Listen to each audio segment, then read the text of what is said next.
Hello and welcome once again to the video. In this one, I will be looking at some postcards I have. How many is it? 16 postcards I have, covering the Lord of the Rings, the Fellowship of the Ring film release in 2001, December 2001. These cards are specifically for that film. I bought them around about that time, probably just after the release, maybe just before the release. Let's have a look at them. Well, first one, standard image of the Ring of Power. I actually had one of these. There was no power seeping from it, I have to say. But around about this time I actually got a ring. I think it was a silver one though, not a gold one, but it had all the writing on it nonetheless, which I think isn't it supposed to be elven writing, but the language of Mordor, but in elvish writing. I think that's what it's supposed to be. One ring to rule them all. That's line is in this apparently. As you can see, they are postcards.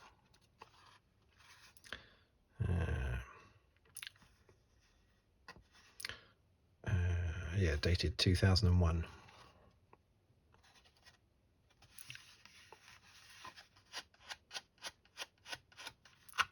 Very nice. Never been used. Not really been looked at that much either since I bought them, I have to say. Right, here's the gang. So Sean Astin, isn't it? Sean Astin, Billy Boyd as Pippin. So Sean Astin as Sam, Billy Boyd as Pippin. For goodness sake, Dominic Monaghan as Merry Addock Brandybuck, Merry, and Elijah Wood as Frodo Baggins. I'm surprised I was able to remember all those names in the heat of the moment. I do know the names, obviously, but often difficult to recall in the heat of the moment. I have to say, I think this is the first sort of Tolkien Middle-earth video I've done since Amazon released their TV series, and I was massively underwhelmed by that. I was massively overwhelmed by these films. I thought these films matched the scale of Lord of the Rings perfectly. But that's my main complaint about the TV series. Yes, they messed around with the timeline of different things within the TV series. But my main complaint is everything's so small scale in the Amazon TV series. I might do a video just where I talk about it in depth.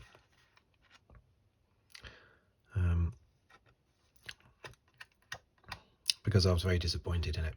And they've committed to 3 or 4 series because they've got to try and get their money's worth out of it.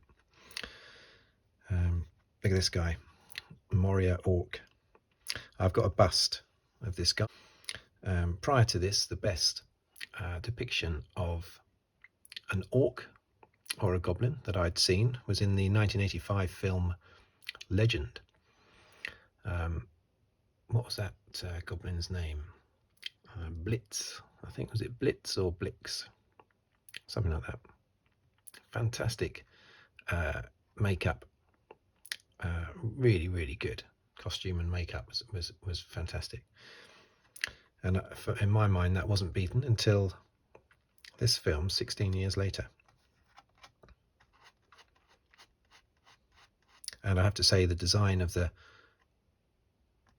goblins or orcs in Amazon's The Rings of Power was not a patch on what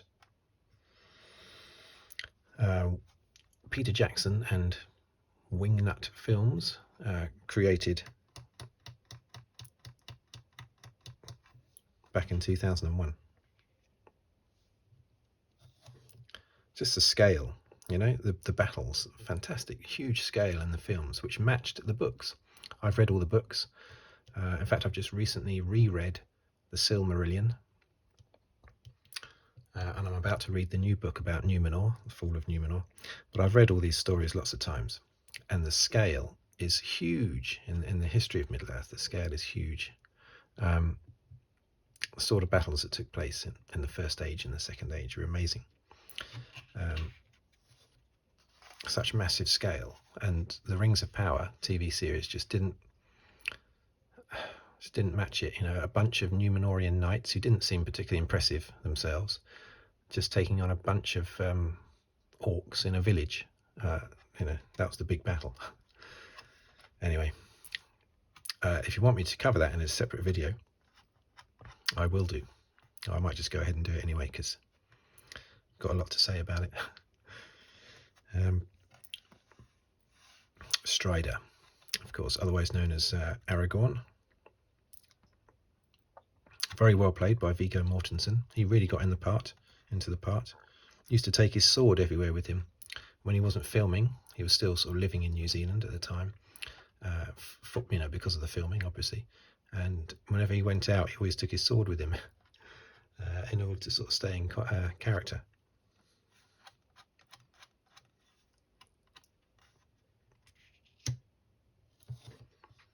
Wily old Gandalf. The only actor to be nominated for an Oscar. Obviously, the Rings films picked up about 20 Oscars or something. The final one, Return of the King, collected 11 Oscars, and the others, I think Two Towers picked up 2, Fellowship of the Ring picked up 4, I think, so 17 Oscars. I mean, each one would have picked up 11 Oscars, of course, but they saved all the Oscars for the last film. But Sir Ian McKellen was the only actor to get a nomination, I believe. Correct me if I'm wrong, but I think he was the only one to get a nomination. I think he should have won, quite frankly.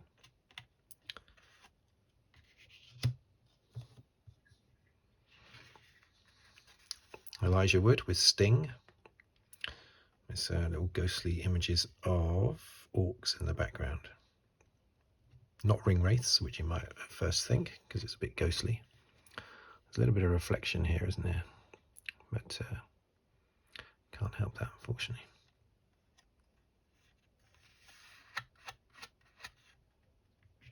Legolas, again, a very good acting performance, I think. One of the standout performances.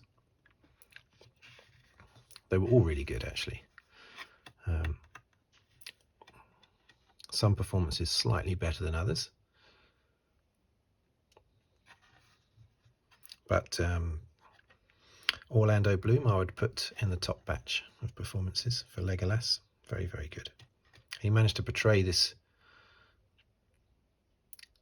concept of being old, or at least having lived a long time, whilst at the same time have the youthful energy that Legolas has in the story. Not easy. Very well played. Well played, sir. Arwen. They expanded her character a little bit in the films. I mean, she returns, doesn't she, to give Aragorn his sword or something later in the Return of the King, I think. But yeah, that again, another great performance by, what's her name again? Is it on the back here? Why have I forgotten her name? I shouldn't have forgotten her name. It's not on the back, unfortunately. Liv Tyler, that's it. Liv Tyler.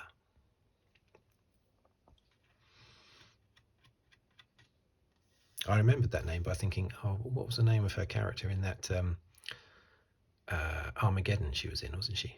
And just thinking of Armageddon immediately made me get the name. Liv Tyler. Very good performance. Very, again, same thing as Orlando Bloom. She managed to portray this sense of having lived a very long time, whilst at the same time having youth on her side, basically, and a lot of energy. Saruman of many colours. Saruman the White at first. Again, I'm sort of repeating myself, it's getting a bit boring, but again, a very well acted performance.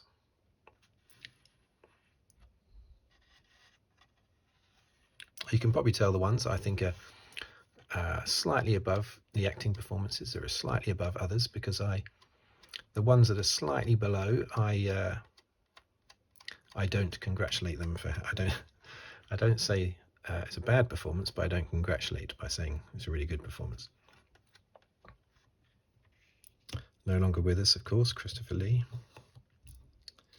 But just at the end of his career, after having made hundreds of films, he suddenly ended up in the Lord of the Rings franchise and the Star Wars franchise at the same time.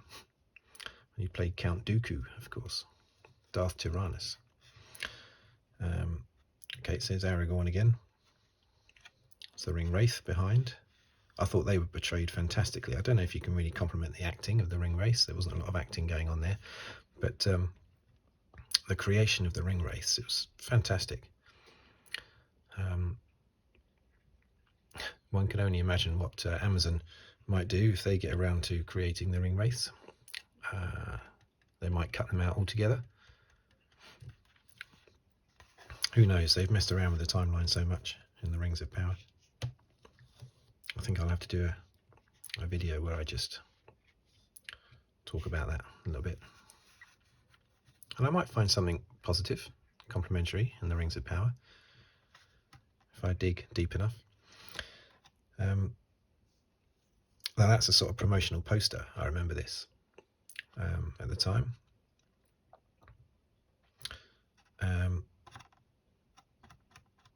What's his name? The guy who plays Gimli. Another good performance, because the actual actor that plays Gimli, I can't remember his name, but he's about twice the height of all the other actors. He's this big, tall actor, and he had to play someone half the height of everybody else, as did those that played the hobbits as well, of course. Great cinematography, basically. The wonders they did making, some actors appear bigger than others for their characters. That's great. And again, look at the orcs. I wasn't a big fan of the Lurts. I mean, that was a completely created character. They had to have some kind of baddie in there. They also had a big baddie orc in the Hobbit films as well. I forget his name now. That he was totally made up as well. But they felt they had to throw that in there. Had to have a sort of like a main sort of nemesis that you could actually fight, rather than someone in a castle somewhere, But I wasn't a fan of the way the orcs looked, either Lurts and the other orcs. What I loved was the Moria orcs. I thought they looked fantastic. All the goblins, they looked amazing.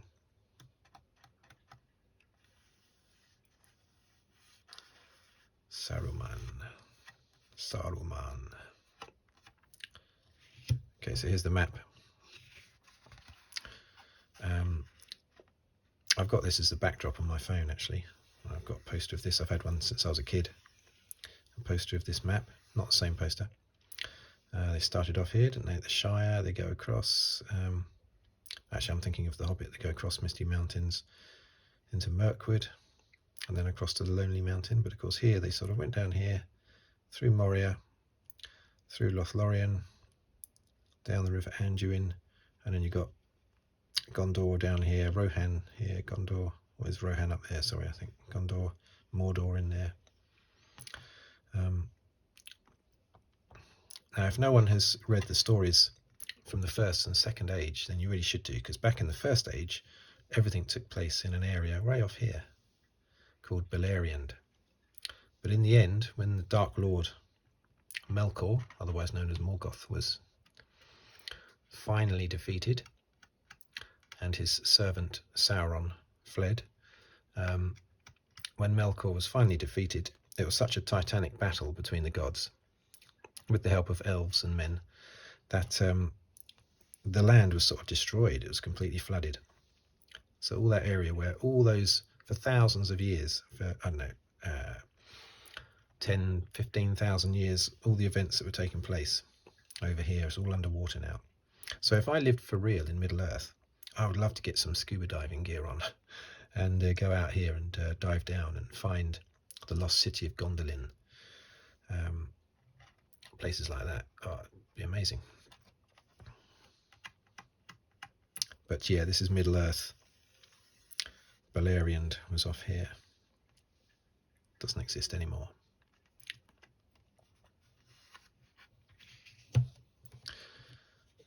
Now, I love this. I love the depiction of, I said it already, but the depiction of the ring wraiths with the, there's one bit in the film, in the Fellowship of the Ring, where two ring wraiths gallop past the end of a bridge, or the hobbits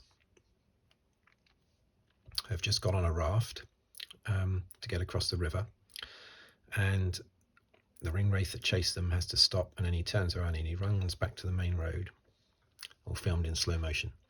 And as he's going back to the main road, two ring wraiths charge past on the road. They don't even look at the third one. They just shoot past because they know where they're going.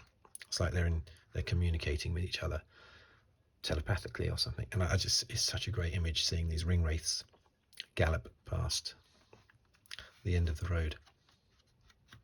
Just love that. They did that so, Peter Jackson did that so well. And I'm a connoisseur of the books. It's very difficult to please a connoisseur of the books. But Peter Jackson certainly did it with me, and with many, many others as well. So I first read The Lord of the Rings when I was about 12, having read The Hobbit when I was about 10. And somehow Peter Jackson managed to match what was in my head, basically. Amazon didn't. That guy's beautiful, fantastic, really scary. A little bit of focus on there. Great, those ring wraiths. Oh, this is the final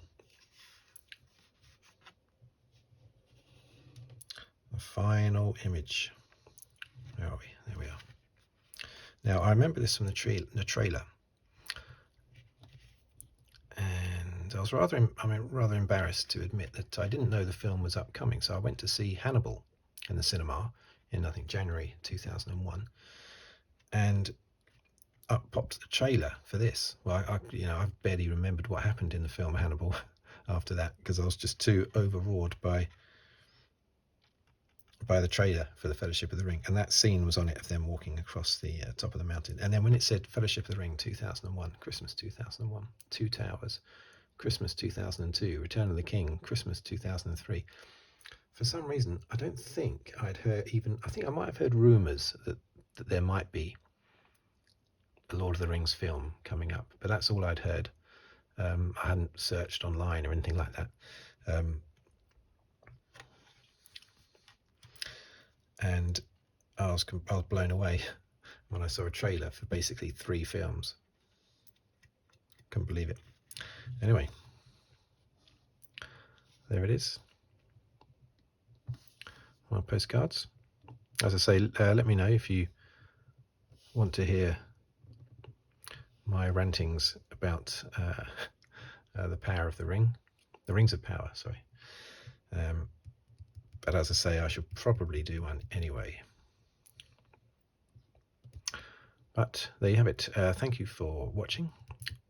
Thank you for listening. If you'd like to subscribe, please do so. And if you'd like to leave a comment, please do so. I respond to them. Or like the video if you wish. And I will see you